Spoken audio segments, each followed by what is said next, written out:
та бидний өдөр тутмын саналгүй хэрэглээ болсон пластик буюу хувцрын талаар энэхүү дугаараараа ярихаар болдоггүй бодлоо подкастын 3 гишүүн маань өнөөдөр цугласан байна. Гэлгүүр утны хэрэглээг багасгаж байгаль орчныг хамгаалъя гэсэн урайг та сонсож байсан биз дээ. Тэгээд энэхүү урайг ямар шалтгаанаар яагаад хэрэглээд байгааг дэлгэрэнгүй өнөөдрийн цугласан байна. За ингээд өнөөдрийн гишүүдэд танилцуулъя. Миний бие хөтлөгчөөр Носа байна. Жишээл маань ирсэн байна. 여보세요. Хавга маань ирсэн байна. Kimchi.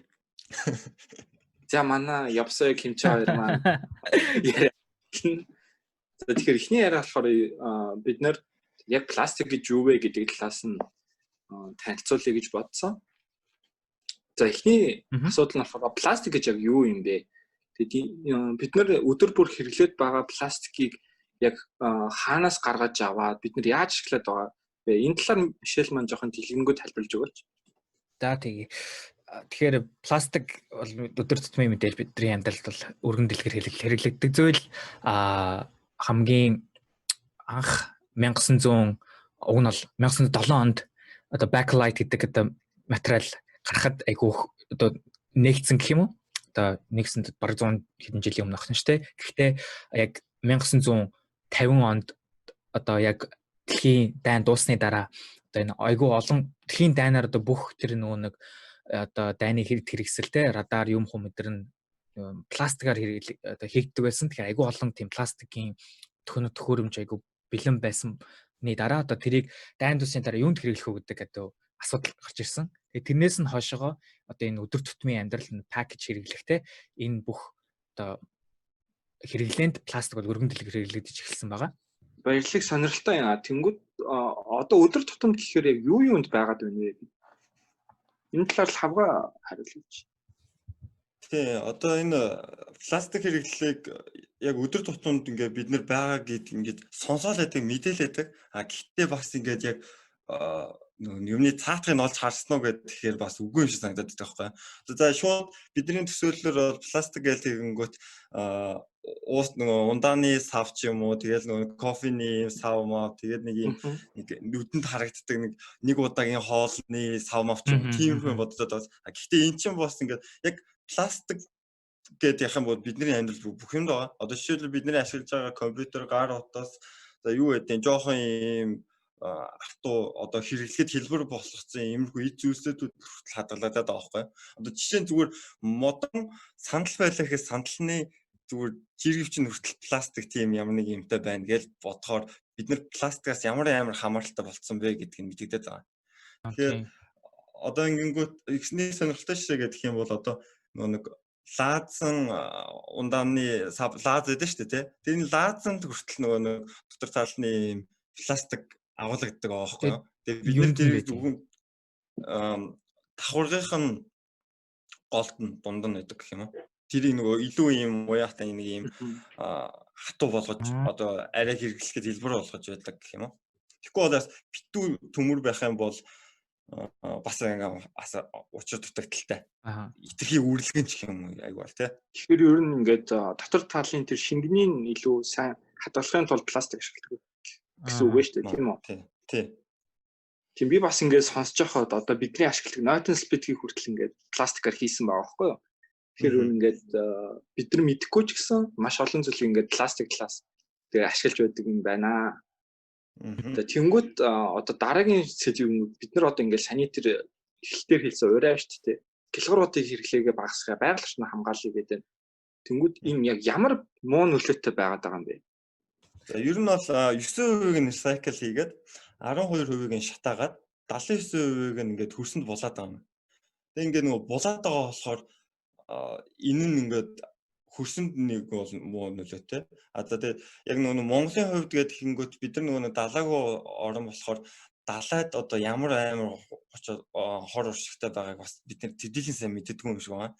Тэгээ ингээд нөгөө нэг зураг муураг ингээд юу одоо нэг интернетээр ингээд үзэхээр бүр ингээд далайн эргийг тэр хаяар ингээд хогор булаагдсан байгаа байхгүй тий. Тэгээ нөгөө 2012 онд нэг айхтар зураг гараад ирсэн шүү дээ. Санаж нэг уу нэг халим ингээд рүү гараад өгсөн. Тэгээ ингээд халимны гидсэн доторхыг үзсэн чинь ингээд битүү ийм юу болсон гэдэг пластик уутнуудаас болоод ингээд гидсний ялзраад хүцэн байдаг. Эн чинь бол ерөөсөө яс нэлхий бас шовуунуудын тиймэрхүү зураг бас их байдаг үстэй. тий. Тэр халим дээр одоо бодоод 40 кг пластик дотор нь байсан гэж байгаа. Тэр юг харахад. Тий. Тэгэхээр одоо тэр яг ингээ халим чинь одоо бүр ингээд ирэг дээр гардаггүй амтан штэ тий.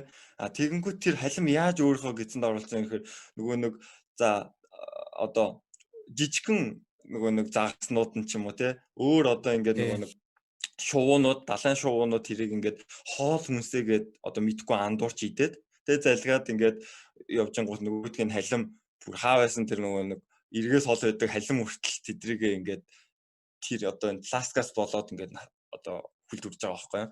Тэгэхээр ер нь иймэрхүү ингээд хүнд одоо энэ далайн экологийг бохирдуулж байгаа ийм асуудал маш их байгаа. Тэгээ бас хүний бие тортой гэж байгаа. За энэ талаар бас дараа нь тухтай ярих гэж бодож байна. Тэгээ одоо жишээд одоо ийм тоо байл та. Одоо 165 сая тонн хог тэ пластик хог далаа руу орсон байхад жил бүр 9 сая тонн ордог. За яг энийг хэр гэдгийг мэдэхгүй байж болно те. Гэтэл яг бүр ерөнхийд нь далаа руу орохгүй байгаа энэ байгальд гарч байгаа пластик хог хаягдл 1950 оноос бараг 1 сая зааны хэмжээтэй буюу тэ 9 тэрбум биллион гэдэг чинь сая өлөө тэрбум билүү? Тэрбум л окей. 1 тэрбум зааны юутэй хэмжээтэй одоо жинтэй нийцэхээр буюу 9 тэрбум тонн одоо пластик яасан байгаа байхгүй юу? Хог хаягдл дэлхийд 1950 оноос хойш. Тэгээ энэний 50% нь сүүлийн 15 жилд би бас айгүй хурдтай жил бүр айгүй хогнууд гарч байгаа. Тэгээ бүр айгүй энэний ингээд mind blowing те одоо яагаад вэ гэж бодмоор нэг юу факт нь юу гэхээр 20-30% нь одоо л дөнгөж юу одоо хэрэглэгддэг. Энэ бүх одоо хог хаягдлын. Одоо бусд нь бүгдээрээ ингээд байгальдаа 70% нь те хог хаягдл болоод ингээд үлдсэн байгаа байхгүй юу? Тэрний пластикийн 20-30% л бид нар. Тэгэхээр айгүйх бид нар нөгөө байгальдаа нөлөөтэй байгаа юм байна. Одоо энэ далайдаас эний хэлсэнтэй нөгөө нэг хог хаягдл ингээд юм бүр юу далайд нэг эргүүлэг маягийн бүр үүсгэсэн. Тэр нь бүр ингээд 1.1 Техасын мужаас 1.5 дахин их. Эсвэл бүр Франц 3 дахин их хэмжээний ийм эргүүлэг одоо 3-4 ингээд далайд номхон далайд үүссэн байгаа байхгүй юу? Тэгж бодохоор бас ингээд амар. Яг энэ хэмжээгээр үргэлжлээд байвал 2050 онд бид нар далайд байгаа загснаас илүү их пластик дэлхий дээр байх нэ гэж одоо эрдэмтэд үзэж байгаа юм байна л да.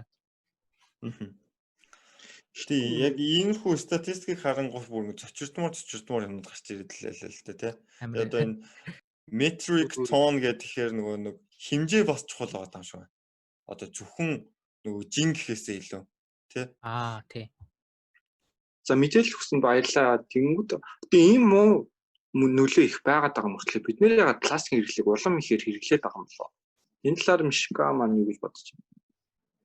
Тийм тэгэхээр пластикийг хэрэглээ айгүй өргөн дэлгэр гол нь пластик нэгт мэдээж өртөг хамгийн хямдхан байгаад байгаа. Бусад одоо шинээр гарч байгаа технологи те бүгдээрээ пластикийн одоо энэ infrastructure зөвхөн одоо хог ялгахын үедэртэй хамаагүй эхнээсээ эцэс хүртэлх production-ы бүх өдөг хамгийн бага байгаа. Тэр бол ойлгомжтой. Нөгөө талаас одоо жишээл айгүй яалтчгүй хүний амьдралд нэг амархан болгож байна л да. Одоо жишээ нь одоо энэ коронавирусаас саяны асан одоо жишээлх юм бол те маск биш. Айгүй энгийн жишээ хүн болгон маск зүүж байгаа. Одоо хүн болгон маск хэрэгтэй байгаа учраас энийг дахин үйлдвэрлэхтэй одоо шаардлага байгаа даа. Тэгэхээр пластикийн хэрэглэнээс гарахад бол айгүй хэцүү.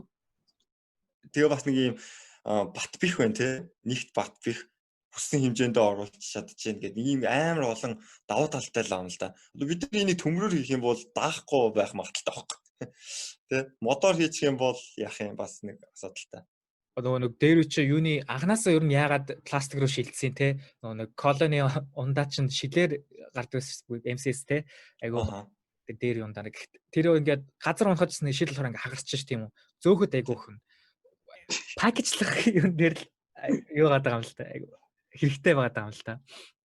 Пластикуудын одоо 40% нь зөвхөн ийм одоо пакэж буюу одоо хоол хүнсийг хадгалах ийм цавлгаа тий одоо тиймэрхүү юмд зарцуулж байгаа.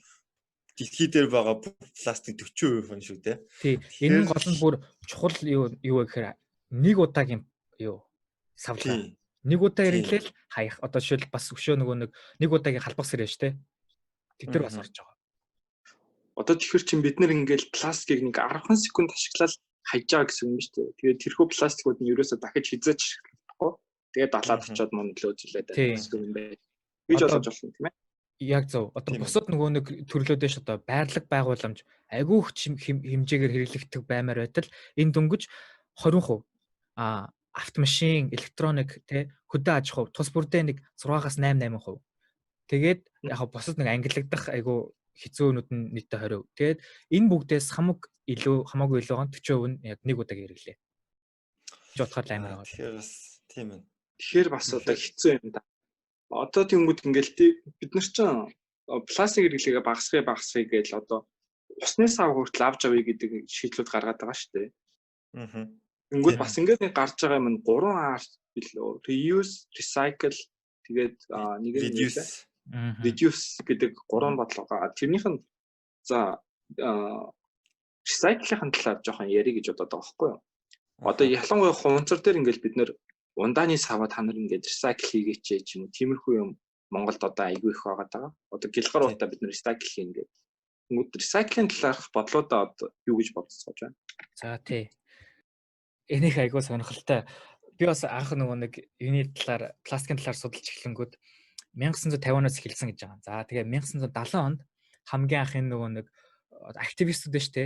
Энүүдийн дэлхийд үүсэж байгаа хор нөлөөг ингээ ажиглаад айгүй хөдөлгөөн явуулаад энэ нэг beautiful world билүү нэг тийм юу ахгүй Америкийн нэг тийм хөдөлгөөн юм шиг. Тэгээ тэр нь нэг тийм аян явуулаад за recycle хийгээч гэж том компаниудыг одоо ингээ нөхцөл юу яаж чадсан. За. Тэгэнгүүт гол нь тэдний том компаниудын ингээ шийдэл нь юу байсан бэ гэхээр одоо энэ манай recycling шийдэл буюу одоо энэ бүтээгт энэ пакэж болохоор ингээд recycle хийх боломжтой юм а гэсэн тий одоо нэг 7 төрлийн шүү дээ. Полиэтилен, яасан юу, пластик гэдэг. Энэ бүхийг нэг гурвалжин ингээд эргүүлэхдээ манай блогон дээр бас энэ дагийн дугаарын логон дээр гарсан байна. Энэ юг бүх юм дээр тавьсан. Одоо бүтээгдэхүүн дээрээ. Тэнгүүд одоо хэрэглэгчийн нэг тийм одоо юу энийг бол green washing гэж яриад brain washing тайлбарлан green washing гэх тий. Нэг энэ миний хэрэглэж байгаа материал надаас хог хаянгууд ингээд recycled байгаа юм байна гэдэг нэг тийм айгу 50 амгалан бодлыг үүсгэсэн. Яг үнэндээ ингээд тэр би ингээд хүүхэн ингээд салгаад ингээд хогийн хаягдaltaй хийсэн байлаа гэсэн цааш очоод ерөөсөө тэгэж яг recyclж байгаа нүг нь хинч мэддэхгүй те. Тийм нөхцөл байдал үүсээд энэ нэг яг энэ пластикийг үргэлжлүүлэх хэдэн жил юм бэ? 70-аас хойшоо 50 жил те. Ямар ч тийм асуудалгүй ингээд бүтээн дахин үйлдвэрлэх энэ шалтгаан болсон гэх юм уу. Тэгэхээр recycle одоо миний зүгээс recycle бид нар яга пластик үргэлжлүүлж хийх хэрэгтэй гэдэг нэг одоо point нь юу гэхээр recycle ажилтгүй маа. Одоо mind blow нэг юм те. Recycling одоо хийж байгаа тань юу одоохондоо бол бидний хүссэн хэмжээнд ажиллахгүй байгаа. Тэгэхээр бид нар пластик үргэлжлүүлж хэрэглэхээс гарахгүй маа буюу өөрсдөө recycle хийж гинэ гэж хуурах хэрэггүй маа гэж хэлэх гээд байгаа юм л да. Ойлгож байна. Одоо тэгээд хотлоо гэж байгаа юм бол амар олон recycle хийгээд гээл байгаа компаниуд байгаа шүү дээ. Одоо улсаас хүртэл одоо пластикийнхаа одоо Японы жишээ авахад бид нар пластик 84% recycle хийж гинэ гэл ингээд онгороод байдаг. Тэгэхээр тэд нар ажиллахгүй байгаа гэсэн үг. Тийм. Энэ дээр наатан дээр чинь их хэрэгэлзээтэй юм лээ. Одоо ингээд 84%-ийг recycle хийгээд байна гэж цээжэд хэлдээд байдаг. Тэгэнгүүт тэрийг нь бас эсэргүүцэж байгаа хүмүүс яг наа чи үний юм уу гэдэг ингээд нөгөө нэг шалгаад байдаг бас хүмүүс бас байгаа. Тэгэнгүүт нөгөө нэг энэ дэр одоо яа тийм хуулийн хяналт, тгүүлийн иймэрхүү юмнууд одоо том компаниудын ийм манипуляц гэдэг юм уу те ямар нэгэн байдлаар ороод энэ ингээд бас нууц агаад гэдэг юм лээ. Яг ингээд жинхнээсээ хэрэгжиж үгүй юу гэдэг.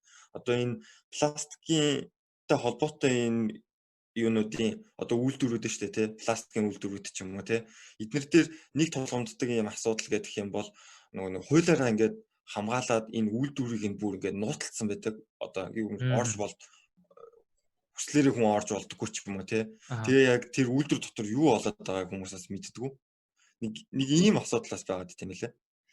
Тийм тий. Бас нэг сонсч ирсэн зүйл нь одоо энэ нөгөө нэг пластикийн одоо юу ч нөр бизнес болцсон. 2018 онд нөгөө нэг хятад улс чи хамгийн 2008 он хүртэл бүх пластикийн хог хаяглаг авдаг орн байсан шүү дээ тий. Дахиж ингээд recycle хийдэг. Энд очиод цэвэрлэж яадаг. Бараг дэлхийн 60% нь энэ нөгөө нэг хог хаядлын Азаас гардаг байсан байгаа аахгүй. Тэгэнгүүт 2018-аас хойш за хаста бид нар чадахгүй нэ дийлэхгүй нэ боли бид нар юмш хог авахгүй гэд хорцсон чинь одоо бүх хүмүүс одоо өөр бусад орн руу хогоо ингээд том нэг хөгжингөө орнууд хогоо ингээд гаргах шаардлагатай болоод Малайз, Индонез рүү ингээд явуулж эхэлсэн байхгүй. Тэгээ тэд нар нь болохоор оруулж ирлээ. Яг саний хогоо хэлсэнчлэн ингээд үйлдвэрээ байгаа юм шиг байдаг. Гэтэ яг үүндээ тэд нар нэг ядуу буураа орон юм чи болохоор зүгээр хогийг авчдаг. Тэгээ тэрийг нөгөө нэг recycle хийхгүй чадахгүй. Тэгээд зүгээр өөрсдийнхөө байгаль дээр ингээд хаяад байдаг. Тэгээд энэ айгүй нөгөө тэр бусад хөгжин буураа орнуудын бүр байгалыг улам илүү ингээд багасгаад байгаа. Яг тентхийн нөгөө нэг ингээд ядуу хүмүүс нөгөө нэг пластикийн хуванцар түүж амиа зогоох нэг тийм арга ч гэсэндээ мэдээж тэр бол амиа зогоох болохгүй л баян улсууд нь авахгүй байгаа юм чинь нэг болохгүй юм байна ойлгомжтой. Тий. Тэгэхээр наадах чи юу нэгсэн үг улсууд ингээл хөгжингөө улсууд нь одоо бид нар recycle хийлээ гэж том тоо өгöd байгаа. Үүндээ бол тэд нэр зүгээр ядуу улсууд руу пластикаа хийчээ тэрийг хийчээ гэж ядуу улсууд руу пластикаа зүгээр өчөө тэрийг recycle хийдэг гэсэн нэрэндээ оролцсон байгаа гэсэн үг үү? Тийм юм бол байгаа. Тийм хардлага байгаа. Хардлага. Одоо би бол 100% тийм гэж хэлж чадахгүй л дээ те бид нэр. Гэтэ бол тодорхой хэмжээнд бол тийм үзүүл бол 100% явж байгаа. Миний бодлоор. За тэгээд ер нь бол recycle хийхээр бол хийж байгаа тий. Одоо хийж байгаа. Энээр яаж байгаа гэхээр за нэг бас mind blow зэ.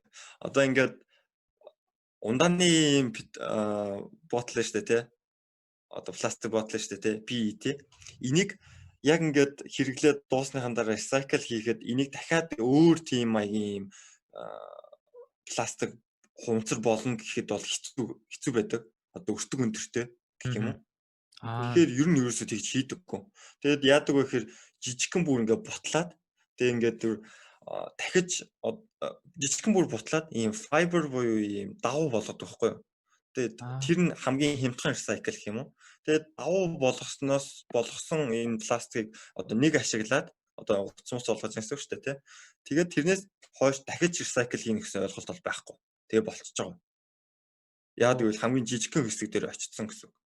За тэгээд нэг иймэрхүү ингээд downgrade гэж ярьж байна л та. Одоо ийм recycle бол байгаад байгаа. Тэрнээс өөр recycle гэвэл химийн recycle гэж ярьдаг. Одоо энэ бүтцийн одоо энэ нэг баган цагираг маягт одоо н органикийн нэглүүд байгаа шүү дээ. Эднэрийг ингээ өөрчлөөд бүр ийм өөр юм гаргая гэдэг. Гэтэ энэ бол бүр асар хүнтэй. Тэгээ ерөөсөө энийг ийм recycle хийж байгаа улсууд маш зөвхөн угаасаа ер нь хийдэггүй. Тийм. Иймэрхүү юм даа. Одоо эн чинь ганц recycle хийж чадж гин үгүй гэдэг нэг одоо асуудал биш болчиход байгаа юм л да тий. Айгүй олон төрлийн нэг тийм аргууд байгаа тоххой жишээл юу гэдэг чинь жижигхэн одоо юу лээ үт хорхоо тий пластикийг ингээд задалдаг гэж байгаа байхгүй тий. Юу гэсэн яг дахиж хэрэглэхгүй байлаа гэхэд задлаа тийм үү. Одоо бордоо болгоё. Гэтэл энэ айгүй нэгт цаг зарцуулдаг. Хоёрт энийг нэг индастри гэдэг чинь юу лээ үйлдвэрлэл хөдөө аж ахуйн ийм төвшөнд гаргах те юу байхгүй инфраструктур байхгүй ямар ч тийм болцоохгүй гэх юм одоо яг нэг гэрийн орчинд болоод байдаг те яг зөв яг үр ашиггүй болчиход яалчгүй одоогийн нэг өртөг багтай нефтээс гаргаж авч байгаа пластикийг бол давах чадахгүй болчиход байгаа юм л та. Тэгээ нэг инээтэй байдаг штэ. Нэг хэдэн жил 2000 жилийн өмнө л нэг хөл бөмбөгчөө сагсчаад recycle хийгээ гараад ирсэн нэг цамцнууд фололкод нэг тэмцээн дээр ашиглаад байдаг. Тэгэл бөө юм болоод эко шинжтэл хийлээ мэлээ гэж гисэн чинь нэг айгүй умья нэг чанар муутай гэх юм уу. Жохон татгаад л урагдчихад байдаг. Тэгээд тэмцээний үеэр энэ хувцсан усууд нь урагдаад тэгээ бөөн шүүмжлэлд авуулаад одоо тэгээ тийм юм ашиглаж байгаа ер нь багууд харагддаг байхаа. Багассан баг. Тэгэхээр л бах интернетээр урагдцсан өмсгөлтэй NBA-ийн тамирчид харагддаг байлаа. Тий. Жон үрэл ураа хийсэн тий. Ядсан гоё үстэй. Задлчаад байдаг тий. Хот. Тэгэхээр юу гэсэн үг одоо Тэгэхээр одоо бид нар чинь recycle хийн гээл тэнгүү дахин ашиглах гэдэг юм төсөөлөд байдаг. Яг үүндээ бол ерөөсөө бүгдийг төвшөнд оруулаад хайлуулад ядтаа нэг санал ч юм уу тиймэрхүү юм хийгээд яг ундааны сав байвал ундааны савыг дахин ундааны сав болгож ашиглах ямар ч боломжгүй юм байна гэж ойлгож болох юм тийм үү? Тийм. 20% л буцаж юу яд юм бэл. Ашиглагддаг юм бэл. За тэгвэл пластик түрүүний яран дунд нь харчихсан та ядуу хүмүүс ингээд амар пластик ашиглаад амжиргаагаа их залгуулж байна гэд. Тэнгүүд монголч ч одоо ингээд бид нэр ус мус авч байгааг харангуй дандаа юм хумцар ингээд канистр дотор ус аваад идэв штэ. Гэр хороол яалаад тиймэрхүү дуу. Тэнгүүд эрүүл мэндийн талаас нь ямар хүнд үзүүлэх нөлөө нь ямар байна? Байгаль орчин тийм. Наадах дээр чинь бол яг юу гэдэг усанд зориулагдсан пластик нь тустай байдаг. Одоо нэг подкаст ихэнд хэлсэн шүү дээ. 7 төрлийн пластик байдаг гэд. Тэгээ энэ пластикууд чинь бүгдөө нэг юм тоотой байхгүй юу? Та нар хэрвээ яг ингээд ажиллаж ирсэн бол яг ингээд хойно мойн ч юм ингээ харах юм бол яг юм гурвалжин ийм тойрог одоо сумтай ийм тойрог дотор 1 2 3 4 5 6 7 гэж ийм 7 тоо байдаг байгаа. Тэгээ эндээс яг хүнсэнд ашиглаж болох нь бол 2 4 5 ашиглаж болно. За. Нэгийг яг уу ашиглаж болно. Гэхдээ бас тийм ч их хүсээд байх одоо нэг байнга ашиглах нь бол бас асуудалтай. Тэгээд 3 6 7-г бол ерөөсөө одоо иймхүү юунаас ашиглахаас үнэхээр зайлсхийх хэрэгтэй. Тэгээ хэрвээ үнийг мэддэг бол одоо магадгүй та үзээрэй. Одоо нэг усаа хадгалдаг пластик одоо тэр савныхаа тэр тийштэй. тоог нэг шалгаад үзээрэй. Ямар байх нь вэ? Тэгээ хэрвээ одоо 3 байх юм бол одоо энэ нэг шампунь ч юм уу те ямар нэг юм оомо ч юм уу нэг иймэрхүү юмнууд хадгалахад зориулттай тийм пластик байхгүй юу? Тэгээ хэрвээ ийм юм нь усаа хадгалаад байх юм бол болохгүй. Тийм хүчлэлтэй иймэрхүү юм хадгалдаг юмуд бол. Одоо тэгээд энэ гэхдээ 3 номер дотор дундаа ингээд олон төрлийн байна гэсэн юм байхгүй юу? Зарим өндөр чинь тийм үү? Тэгээд сая ингээд 7 төрлийн пластик гэлээ. Тэрнийх нь гэхдээ баг хүнсэнд хэрэглэж болтгоо гэдэг дээр нь бид нэр оогоо ч юм уу ингээд гоо сахны бараануудаа хадгалд юм ба штэ. Тэнгүүд тэрийг одоо бид нэр амлууга хийгээд арсандаа түрхэж ч юм уу байдлаар ашиглаад байгаа. Заримдаа бүр оомо гэхэр чинь ходоод л орохч магадлал өндөр штэ. Тэнгүүд тэр болохоор эрүүл мэндэд зүгээр үү? Тий. Одоо саяны нэг ерөөсө бодож байгаа зүйл нь тэр юуны аа хүртэл ингээд жижигхэн одоо пластик microbeads beads гэдэг юутай байгаа. Бүр жижиг юмнуудаас бүрдэж байгаа пластикаас.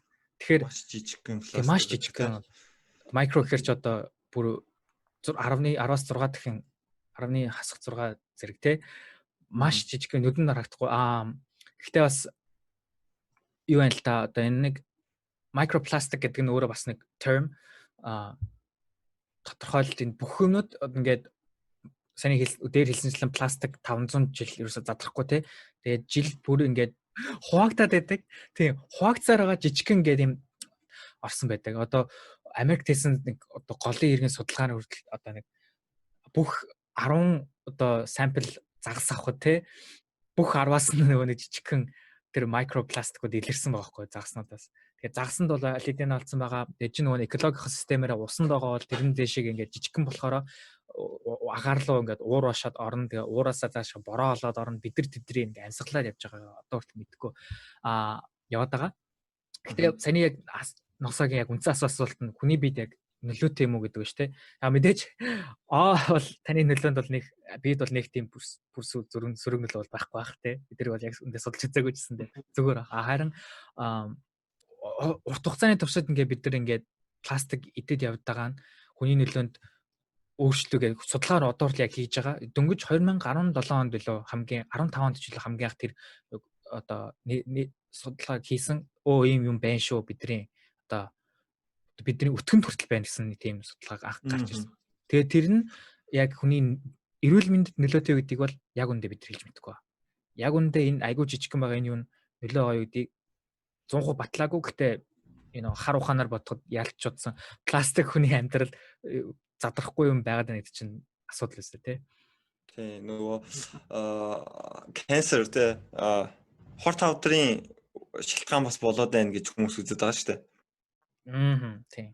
Одоо бид нар чинь одоо үед нөгөө хорт хавдртай хүмүүс их болцсон тий. Тэнгүүт яг энэнийг ингээд харахангууд нөгөө тэр тусаад байгаа хүмүүс яг пластик ашиглаж эхэлсэн үеийн хүмүүс байгаа даахгүй тий. Тэгээ магадгүй одоо бид нар ч гэсэн яваанта тиймэрхүү хорт хавдраар унаад өгөх магадaltaй юм шүү. Яа болгоомжтой. Тэр юу хүмүүс пластик ашиглаж эхэлснээс хойш хорт хавдар бас тэрнтэй адилхан нэмэгдсэн гэсэн үг юм шүү дээ тийм үү? Тэгж үзэж чинь. Ер нь тэгж үзэж байгаа юм байхгүй. Тий. Зүгээр л ингээд таамаг байдлаар явж байгаа юм байна. Тэгэхээр ер нь ингээд одоо тэгвэл тиймэрхүү их хор дагавар ихтэй бид нар ашиглахаас болохгүй үед одоо Монголд хэрэглээ яг ямар байна вэ? Тэгээд бид нар ирээдүйд бас яг яах ёстой вэ? Нилээ жоохон бүрхэг юу зурчих шиг боллоо тэрээд. Тэг ер нь бол тийм тэгэнгүүт тийм яг уу бид нар тэгтээ бас бууж өгөх гэж болохгүй бах те. Одоо recycle гэдгийг бол бид нар ер нь бол буруу гэдгийг мэдчихлээ те. Үгүй буруу ч биш л те. Recycle гэдгийг үр ашиг багтай байна гэдгийг бол мэдчихлээ. Тэнгүүт нөгөө нэг өмнө нь уусаа хэлсэн нэг 3R гэдэг юм байгаа даа. Тэнгүүт чинь reuse, reduce гэдэг байгаа. Бас дахиад нөгөө 2R нь байгаа. Тэг энийг хэрэгжүүлж чадах юм бол бид нар бас үр дүнд хүрэх болох гэж үзээд байгаа. Одоо жишээлбэл хамгийн энгийн жишээ нь бол одоо даван уутыг л олон дахин ашиглая л гэсэн санаал байна л да. Тэ пластик хэрэглээг ашиглаж байхаар даван уутыг олон дахин ашиглах юм бол тэгэхээр бидний одоо нэг жилд ингээд гаргаж болох пластик бидний ашиглаад хаяж болох пластикийг маш их багасгах байхгүй юу? Тийм. Одоо яг үүн дээр ингээд яангууд Япон сая нэг 3-4 сарын өмнөөс яг хуулиараа бүх дэлгүүрүүд пластикийн торыг үнээр зархаар болсон байгаа. Тэрний өмнө нь бол зарим дэлгүүрүүд зараад зарим дэлгүүрүүд нь зарахгүй яг юм авч л байгаа бол яг уут өгөөдөг гэсэн байхгүй юу? Пластикууд. Тэгсэн чинь одоо яг 3 yen гээд одоо нэг 100 төгрөг юм уу тий болцсон байгаа. Тэгэнгүүт хүмүүс бүр эрс ашиглахаа болцсон. Тэгээд тэр зарж байгаа дэлгүүрт заавал даван тор зарж идэг гэх юм.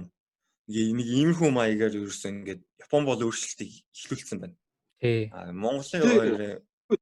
Монголччон бидрийг ингээд хүүхд байхад торчин үнэтэй болоод одоогийн байдлаар нэг 10-ын тормор гэл 100-гийн тормор гэл ингээд бид нар яриад байгаа шүү дээ. Тэгэхээр чи монголч гэсэн торонд үнэл тогтооцсон байна шүү дээ. Тэгэхээр баг Японоос өмнө үлээд үн тогтоогоод юм арга хэмжээ авч эхэлсэн юм шүү. Яг арга хэмжээ авч ирсэн эсвэл тэр зүгээр бизнесээ санаа байсан уу гэдгийг мэдэхгүй л байна л та. Тэгэнгүүт миний бодлоор бол Монголд бол заавал тор авах хэрэгтэй, тор заавал үнэтэй байдаг гэсэн миний сэтгэл байгаа. Сэтгэлгээнд бол байсан байна. Одоо жилийн өмнө л.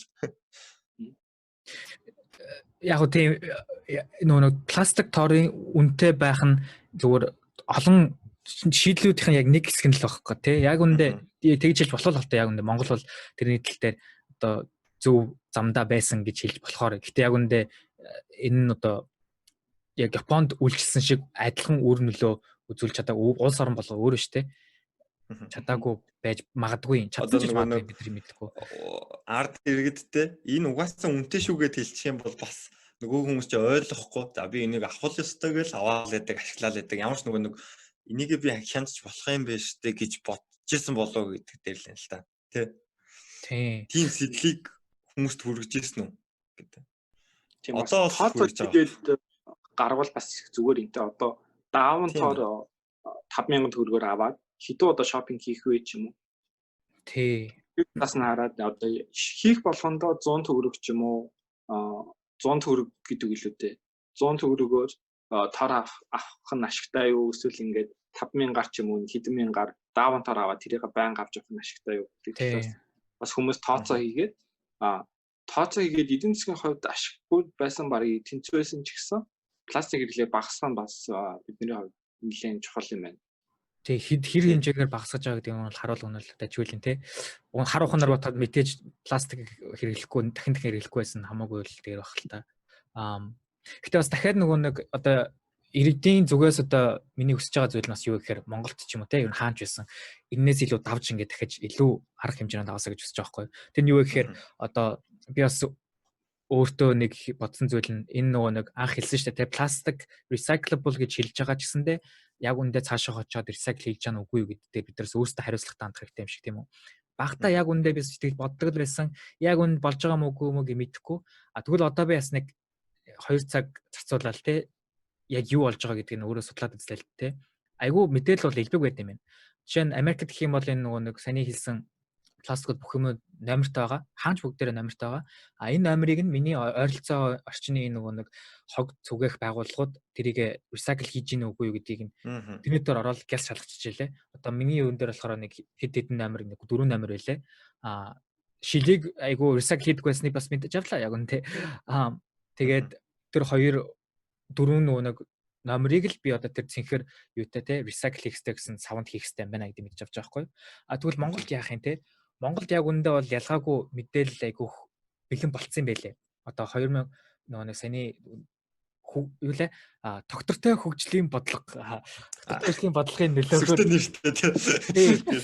тэрнээр нөгөө нэг яасан нийцсэн одоо бодлогууд явуулсных нь үр ашиг нь одоохон дөрөхөд гараад эхэлсэн. Тэр нь одоо Монголд нэг 7 төрлийн пластик гэж хэлсэн бол 5 төрлийг нь бол бид нар юу яаж байгаа юм бэлээ. Recycle хийж байгаа юм бэлээ. Тэгээд гол асуудал нь юу вэ гэхээр яг хуу иргэдийн нөгөө нэг энэ их усрээс нь яаж тэр цэг рүү аваачих вэ гэдэг нь асуудал болсон. Энэ нөгөө дэлхийн дахны асуудлаас яг үнэндээ бол шийдэхэд хамаагүй амархан асуудал нь үлдсэн гэх юм уу нэгсэндээ. Дэлхийн дахин дээр бид нар яаж recycle хийх вэ гэж нь одоо айгүй олон хог байгаа учраас бид нар нөгөө recycle чадахгүй 10%-ийг нь recycle хийгээд байгаа байхгүй. Гэтэл Монголд болохоор жижигхэн хог гарч байгаа. Тэгээ гол нь бид нар энэ хогоо аваачил яг зүг газарт нь аваачих хэрэгтэй байгаа байхгүй. Тэгэхээр бас яг нэг дээр нэг бид нар нэг жоохон бүрсгэр ирээдүйд зурцсан те. Яг үндэ Монголд бол арай илүү өдрөг гэгээлэг байгаад байна гэдгийг хэлэх гээд байна л та. Тэгэхээр хүмүүс нөгөө пластик recycle хийж болох пластика тусад нь ингэж уутанд ялгаж аваад хайх хэрэгтэй байна. Тий. Тэгээд энэ дээр бас нэг яг хуу жоохон харамслалаа гэдэг ингээд хэлэх юм бол та нар юу гэж бодож байна? Хөдөө орон нутгуудаар ямар байгаа л одоо нэг яг би нөгөө нэг судалгаа яаж ингээд статистик харж байхад бол хөдөө орон нутгуудад ингээд нэгээс юм уу нэгээс 2 ширхэг ийм хогийн цэгэл байдаг юм билээ л те. Тэгээ тэнд яг нөгөө нэг recycle хийж байгаа хүмүүс хурж ажиллаж гин үү гэхээр бас сонирм. Яагүй санагдчихэв. Тэгээд зүгээр нөгөө нэг хогийгоо хөрсөндөө булаалаа гэсэн үг шүү дээ. Тэ? Тэнхүү ам сэргийг тасагтлаа тал нь л одоо энэ болчиход байгаа юм л та. Тий. Хэдэн газар очиж хогоо хийдэг одоо бид нэр ингээл амралт явж байгаа юм. Хаа сайгүй л ундааны сав хөвччихдээ шүү дээ. Тэгээд тэрийг угаасаа авах ч юм байхгүй чинь амьдрдаг ч юм байхгүй болоод тоодгүй. Тийм ээ.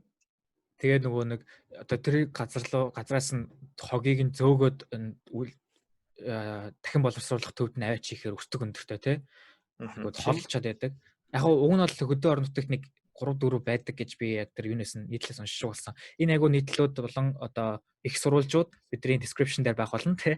Нэг байгууллагыг албан юу лээ? Төрийн бас байгууллага шалгаад үзээрэй гэж урайлмаар байна. Тэр нь өнгө нэм гээд албан бус байгууллага байлаа. Facebook хаяг нь ороод үзэх юм бол бас яг тэрэндээ нөгөө нэг мэдээллүүд нь байлаа. Хөдөө орон нутагт хаана нөгөө нэг юу гэдэг дахин боловсруулах байдیں۔ Байд юм уу гэсэн. Яг одоохондоо санахгүй л байна. Одоо миний дахиад бас нэг хэлмээр байгаа зүйл нь юу гэхээр Монголд нөгөө яг үйл ажиллагаанд явж байгаа мэн те.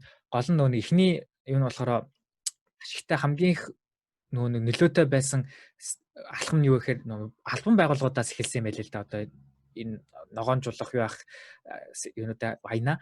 Тэгэхээр тэгэх юм бол хамгийн их үр дүнтэй байх юм байна гэж тэнэс хэлж байгаа. Гол нь давхар ирээд яаж болох вэ гэхээр одоо сүүхийн одоо дарга нар биш те. Тэдэрлүүгээ холбогдоод юу аваад initiative аваад тэгэнгүүтээ би одоо хогоо ялгаж хайдаг тийм хогийн савта болмоор байна гэд хэлчихэд эсвэл шаардлага яхах шүү дээ. Гарын уртаа хүн байвал тэр хогийн савыг нь өөрөө хийдэг ч юм уу те. Тэгээд яг нэг хотхондоо нэг хидэд хогийн савта болчвол тэгээд тэрэн дээрээ жоохон яг тэр мэдээллийг нь тавьчвал айгүй яг гоё. Одоо бидний нөгөө нэг дараач асуудал нь нөгөө шийдэгдсэн байгаад байхгүй айгүй нэг хогийн цэг рүү хогийн юу яах дахин боловсруулах хогийн цэг нь биднэрт байна. Тэ ирээд өөртөө одоо жоохон идэвхжил гаргаад тэр хогоо ялгаад тэгээ тэрийг нь сөөхийн байгууллагууд нь холбогдох хүмүүстэй холбогдоод ингээд зөөх тим юуг нь хэрэгжүүлэхэд л 5-аас болчиход байгаа байхгүй. Тийм наад чинь бол стогой санаа. Тэгээ яг наадад ч сонсон чинь нөгөө тогтвортой хөгжил гээл амар том юмыг нөгөө улс төр одоо энэ те энэ нөгөө нэг юу шийдвэр гаргаж байгаа хүмүүсээс нь ихэлээдэг. Тэгэнгүүт яг тогтвортой хөгжил гэдэг чинь энэ юусэн иргэдийн оролцооноос хамаарах гэдэг юм шүү. Тэ энэ дээр хідүүлээ бас өөртөө дуу хоолой өргөдөг ингээд сөөхөөч гисэн ятгадаг шахдаг байл л да. Хэлээрээ. Ер нь тэгэл өөртөө сайн оролцоол яг иргэн бүр хохомжтойгоо хумцрахын хэрэглээг багасгаад хамгийн үр дүнтэй арга нь бол багасгах. Тэрний дараа ашиглалаа гэхэд тэрийг тусдаа ялгаад одоо recycle хийж байгаа дахин боловсруулж байгаа төвлөгөө явуулах арга хайх. Тэгээд хөдөө гарч байгаа хүмүүс хогоо хөдөө ил хаяхгүйгээр буцаж хоттой авчирд хаях юм уу эсвэл шатгон түгэх газар тэрийг хогийн яг цэг дээр нь хаях гэсэн одоо энийг хитэн шийдлүүд хүрч байгаа мэн тийм үү? Тийм байна. Энэ яг үнэхээр нөлөө үзүүлэх юм аа тий.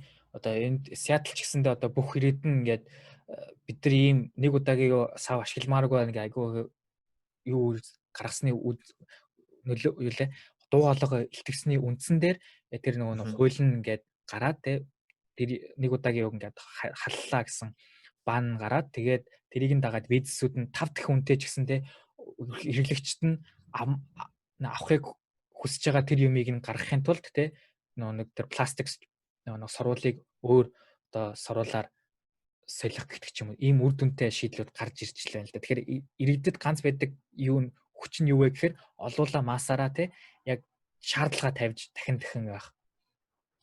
Тэр л айгуу чухал юм. Үгүй бол том компаниуд ерөөсөө дэлгэхгүй шүү дээ. Байгальтаа яваад нөгөө нэг хямдхан өртөгтэй юм бол тэр чигээрээ хямдхан ингээл яваад байна гэсэн үг байхгүй. Бас нэг санаа гарч иж гинэт төрлөөлт одоо ингээл хүмүүс зарим хүмүүс бодож иж магадгүй. Бид нэр ингээд хэрэглээ пластик ингээд бага хэрэглээд recycle хийгээд байгаа. Тэгтээ ингээд том компаниуд ч үйлдвэрлээд байгаа юм чинь тэдрийг яах юм бэ ч юм. Ингээд ялгаа гарахгүй юм шүү гэж бодож магадгүй. Гэхдээ ингээд хүмүүс хэрэглээгээ багасч юм бол том компаниуд ч гэсэн дагаад үйлдвэрлэлээ багасна гэж бас ойлгоорой гэж хэлмээр. За тэгээд өнөөдрийн дугаарт маань ноосо Мишель Лавга бид 3 пластик хэрэглээ болон тэдний сайн муудлуудыг ярилцлаа. Тэгээд та бүхэн манай подкастыг шеэр хийж бус найзуудтай түгээгээрэй. Мөн ялангуяа пластик хамгийн хэрэглэдэг найзуудтай нээх гэж заавал энэ дугаарыг сонсгоорой гэж хэлмээрээ. Сонсгоорой. Яг одоо хэлчихлээ. Баярлалаа. За баярлалаа. Bye bye. Болдоггүй бор бодлоод.